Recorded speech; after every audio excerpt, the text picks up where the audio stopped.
108 तक के लेवल्स हासिल हो सकते हैं। बढ़िया प्रदर्शन बीईएल भी दिखा रहा है। तो आज तो डिफेंस कंपनियां फोकस में रहेंगी। खुलने के बाद भी इनके ऊपर वापस से हम एक राय लेंगे।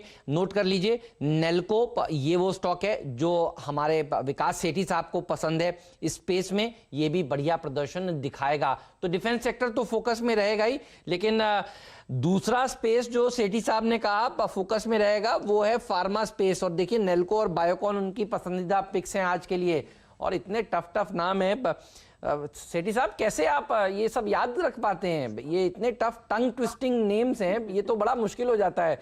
ये या तो आप याद रख सकते हैं या हर्षदा भी इस तरह के नाम को बहुत अच्छी तरह से कंठस्थ कर लेती हैं।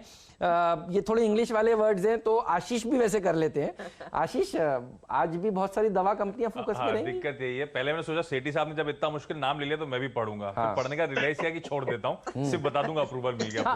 मैं इसका एक शॉर्टकट ये सोचता हूं कि ये अगर कोई दवा कंपनी पेट के दर्द के लिए है तो मैं बोलता हूं पेट के दर्द वाली दवाई वाली कंपनी ये बेस्ट है ना। सबके समझ में भी आता है, क्योंकि नाम बड़े टफ है बोलने के लिए। बहुत मुश्किल है नाम।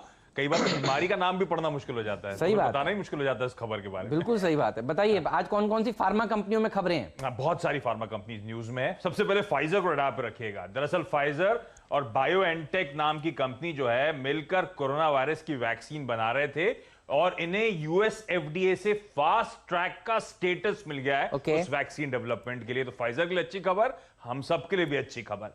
ग्लेनमार्क फार्मा, इस कंपनी ने जो फेबिफ्लू ड्रग थी उसके प्राइस रिडक्शन की अनाउंसमेंट करा है। 27% प्राइस रिडक्शन हो रहा है। तो पहले 103 रुपए की एमआरपी थी, अब 75 रुपए पर टैबलेट की एमआरपी हो गई है। हालांकि स्ट्रीट एक्सपेक्टेशन थी 60 से 90 करोड़ रुपए के आसपास के ही रेवेन्यूज रहेंगे।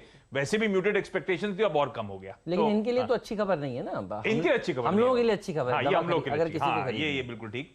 बायोकॉन जो सेठी साहब मेंशन कर रहे थे कि आइटोलिजुमाब को लॉन्च कर दिया है कोविड के लिए। 8,000 रुपए पर वायरल की प्राइसिंग अनाउंस करी इन्होंने, इसको रडार पर रखिएगा। सिप्ला ने करार कराया यूएसए की पल्मैट्रिक्स के साथ को डेवलपमेंट और कमर्शलाइजेशन करेंगे पल्माजोल का, जो कि एक इनहेलर फॉर्मुलेशन है अस्थमा की। और विंडो फार्मा को रडार पर रखिएगा, इसको यूएस एफडीए से मंजूरी मिली है। दवा का नाम मैं नहीं लूंगा, दरअसल एक कॉम्बिनेशन है जो क्रॉनिक ऑब्स्ट्रक्टिव पल्मोनरी डिसीज को ट्रीट करने के लिए इस्तेमाल किया जाता है। हर्षदा शायद बोलना चाहती हैं, आप बताना चाहते हो? क्रॉनिक, ये तो पता चल गया, क्रॉनिक ऑब्स्ट्रक्टिव पल्मोनरी डिसीज जो दवा का कॉम्बिनेशन का मंजूरी मिली है, वो हर्षदा आपको बता देंगे। हर्षदा बताइए। मैं बताती हूँ। एल्बुटेरॉल सल्फेट और आइपरट्रोमीन ब्रोमाइड सॉल्यूशन। अब इतना सही बोला, कितना गलत बोला हम लोग को पता नहीं, लेकिन सुनने में अच्छा लग रहा है। टफ नाम कसम से, मतलब। और आज 5-6 खबरें जब फार्मा वाली हों और इतने सारे दवा अब हो गई कंप्लीट है फार्मा वाला, तो ये सारे स्टॉक्स हैं जो फोकस में रहेंगे। अच्छा, हमें तो कोरोना ही पता था, अभी कोरोना से आगे देखिए वापस से ये सारे खबरें जो हैं वो रडार पर आ रही हैं। औरो फार्मा के स्टॉक पर नजर आएगी, सिप्ला के स्टॉक पर तेजी की तरफ, फाइजर और बायोकॉन की तो बात सेठी जी आपने कर ली। लेकिन बताइए ग्लेनमार्क में क्या होगा, जिन्होंने अपनी दवा के दाम नीचे की तरफ रिवाइज किए हैं, और इन फार्मा कंपनियों को आप कैसे अप्रोच कर रहे हैं? नहीं, बिल्कुल हेमंत, जहां तक ग्लेनमार्क का सवाल है, देखिए स्टॉक अपने हाइज, रिसेंट हाइट से काफी अच्छा खासा ऑलरेडी करेक्ट हो चुका है। और ये जो प्राइसेस कम किए, हो सकता है उसका एक नी जर्क नेगेटिव रिएक्शन देखने को मिले, बट इन लेवल्स पे ग्लेनमार्क भी अच्छा लगता है। और बाकी मुझे लगता है फाइजर है, बायोकॉन है, इनमें बहुत ही शानदार तेजी बनेगी।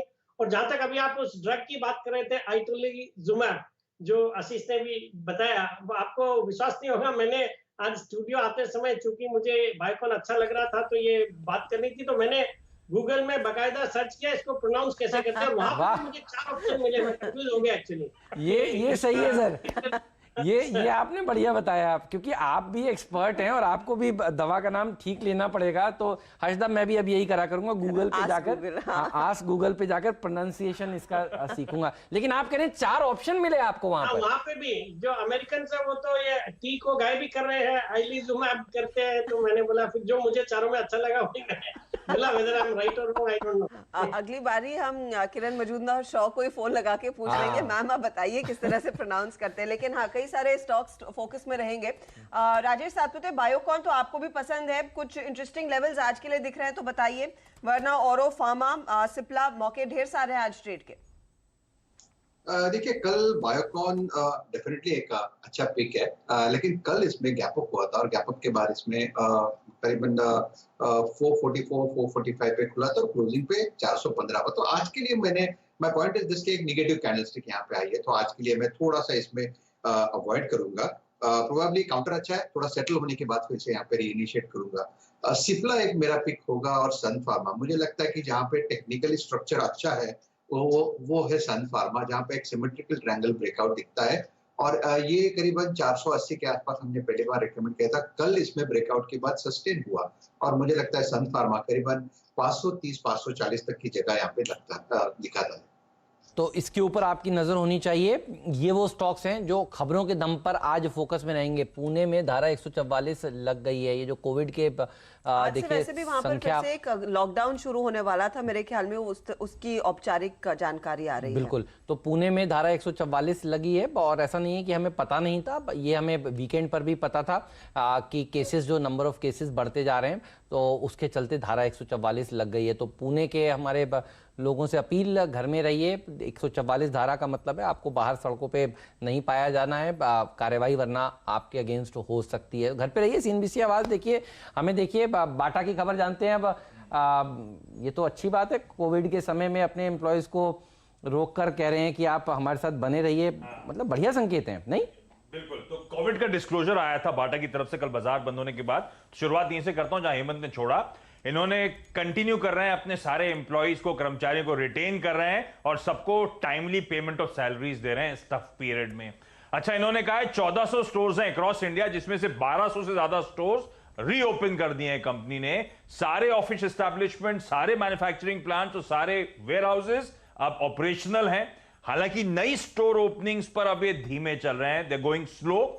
और ये कंपनी अब ई कॉमर्स चैनल्स और खुद की वेबसाइट पर इंक्रीज फोकस कर रही है, उसके जरिए सेल्स पे तवज्जो है। और कंपनी ने एक और क्लैरिटी दी है, कोई बोरोइंग नहीं है, कोई आउटस्टैंडिंग लोन नहीं है। तो कई लोग जो कंसर्न रहते हैं इस टफ टाइम को लेकर, तो ये अपडेट डिस्क्लोजर्स इनकी तरफ से आते हैं। और ऐसी बहुत कम कंपनियां हैं जिन्होंने इनफैक्ट सैलरी कट्स